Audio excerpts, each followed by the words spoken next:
দলীয় নেতা উপস্থিত থাকতে আর একজন তার পক্ষ হয়ে কথা বলে, এটা কোনো পার্লামেন্টে আমি জানি না। রাজনৈতিক আমি বাংলাদেশের রাজনীতি অবজার্ভ করি এবং সেই অবজারভেশন থেকে আমার যে সমস্ত ধারণাগুলি হয়েছে সেটা আমি বলবো খুব সংক্ষেপে। প্রথম কথা হলো যে এই যে জনপদ যেটাকে আমরা বাংলাদেশ বলি, এটা একটা সক্রিয় বদ্বীপ। এই বদ্বীপের যারা জনগোষ্ঠী, সেই জনগোষ্ঠী কিন্তু যুগ যুগ ধরে, বহুদিন ধরে আপনার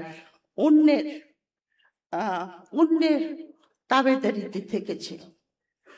সেই মুক্তির সংগ্রাম কিন্তু অনেক পুরানো। 1947 সালে মুক্তির সংগ্রাম হয়েছিল আপনার যেখানে জমিদারি প্রথা ছিল চিরস্থায়ী বন্দোবস্তে, সেখান থেকে মুক্তি পাওয়ার জন্য।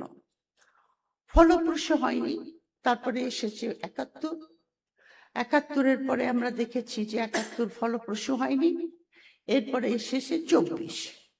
এখন 24-এর আন্দোলনের সময় আমি অনেক আশা করেছিলাম যে এখন বাংলাদেশে একটা সুস্থ রাজনীতির একটা সুস্থ রাজনীতি দেখা দেবে, এদেশে সত্যিকারের গণতন্ত্র আসবে, বৈষম্যহীন হবে এবং মানুষের যে অধিকার সেটা আপনার প্রতিষ্ঠিত হবে। কিন্তু আমি যেটা দেখতে পাচ্ছি, খুব দুঃখের বিষয়, সেটা হলো যে আমরা সেই পথ থেকে মনে হয় সরে যাচ্ছি। প্রথম কথা হলো যেটা আগেও আলোচনা করেছেন, যে গণভোটকে আপনার আইনি ভিত্তিতে বর্তমানে যারা সংসদে গেছেন তাদের অনেক অনীহা দেখা যাচ্ছে। এবং এই অনীহাটার ভিতরে একটা জিনিস আছে যে আমাদের যিনি স্বরাষ্ট্রমন্ত্রী, তিনি কিন্তু আপনার বিভিন্ন সাংবিধানিক আইনকে উনি নিয়ে আসতেছেন সামনে। এবং এই আইনের কচকচানিতে, যেটা ডক্টর মাহবুবুল্লাহ বলেছেন যে এই আইনের কচকচানিতে আমরা বিভ্রান্ত। আমরা কিন্তু বুঝতে পারছি না যে উনি ঠিক কি করতে চাচ্ছেন, কি বলতে চাচ্ছেন।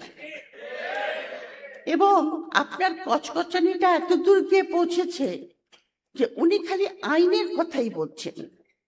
যেরকম উনি বলছেন গণভোটকে আমরা মেনে নেব না, একবার বলছেন উনি সাংবিধানিক সার্বভৌমত্বের জন্য, আর একবার বলছেন যে সংবিধানে এটা নাই। দুটাই বলছেন।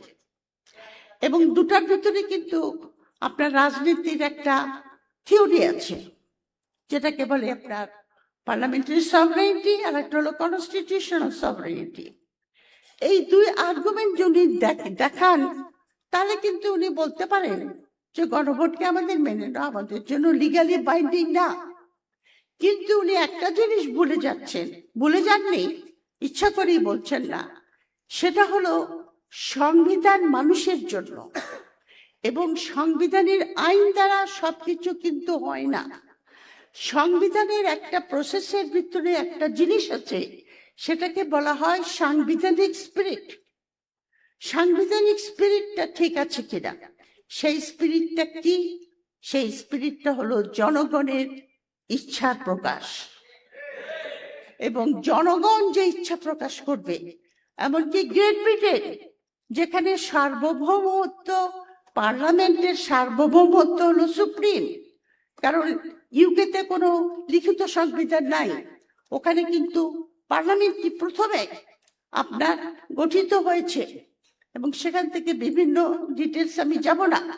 কিন্তু সেখানেও কিন্তু আপনার যখন গণভোট হয়, যে 2016 সালে যে গণভোট হয়েছিল ব্রেক্সিট, সেখানে আপনার খুব সামান্য ভোটে ব্রেক্সিট থেকে বেরিয়ে যাওয়ার রায় ছিল, কিন্তু পার্লামেন্ট কিন্তু সেটা মেনে নিয়েছে, আইন পাশ করেছে যে হ্যাঁ, জনগণের ইচ্ছাকে আমাদের সর্বপ্রথম উপরে স্থান দিতে হবে।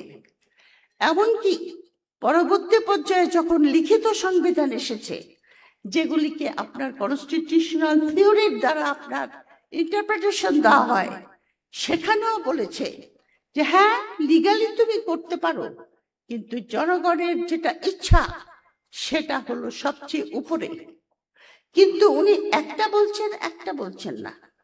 এটা এক ধরনের কিন্তু একটা একটা চাতুরতা, যে অনেকে বলে না যে half truth is Wars than সম্পূর্ণ মিথ্যা। অর্ধেক সত্য কথা বলাটা পুরো মিথ্যার চাইতে বেশি ভয়াবহ। সেই জন্য উনি অর্ধেকটা বলেন আর বাকি অর্ধেকটা বলেন না। আর একটা প্রশ্ন আমি আপনাদের সামনে করব এখানে, যে আমি জানতে চাই আমাদের সংবিধানের প্রাইম মিনিস্টার কে? আমাদের সংবিধানের যেটা থাকে দলীয় যিনি নেতা, সাংবিধানিক নেতা, তিনি কে? এটা একটা প্রশ্ন।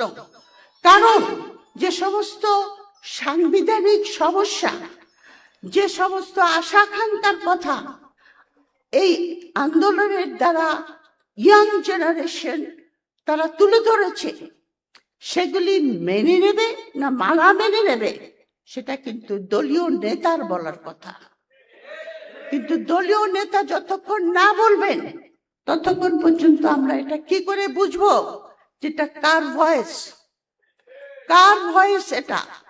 কারণ দলীয় নেতা উপস্থিত থাকতে আর একজন তার পক্ষ হয়ে কথা বলে, এটা কোনো পার্লামেন্টে আমি জানি না, আমার জ্ঞানের ভিতরে নাই, যে এটা আমার ক্ষুদ্র জ্ঞানের ভিতরে আমি এটা কোনোদিন শুনি নাই, দেখি নাই।